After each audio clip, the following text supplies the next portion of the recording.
All right, so there's these three friends, these ladies, and they die in a horrible car accident, and they all go to heaven. And when they get there, St. Peter says, we have one rule around here, and that is you can't step on a duck. And they're like, okay, well, that seems kind of like an odd rule, but we'll roll with it. We're just happy to be in heaven, right?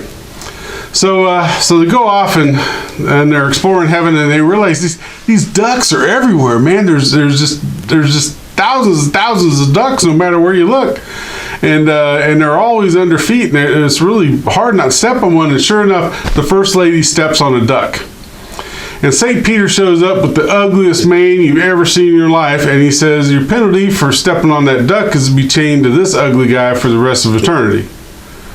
So he chains together, takes off, and the other two are like, man, I don't want to step on the duck, and they're trying to be really careful. But about 2 or 3 days later, the second lady, she steps on the duck, and sure enough, St. Peter shows up with an ugly, almost uglier than the first guy, if you can even imagine that. But I mean, like the ugliest guys, right? And he says, sorry, your penalty for stepping on a duck is you got to be chained to this ugly guy for the rest of eternity. So he chains him up and takes off. So the third lady, she's like, man, there's no way I'm stepping on a duck. So she goes for an entire month without stepping on a duck. And at the end of the month, St. Peter shows up and chains her up to the most handsomest guy you've ever seen in your life.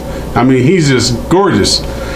And she goes, wow, I wonder what I did to deserve being chained to you for the rest of my life. He goes, well, I don't know about you, but I stepped on a duck.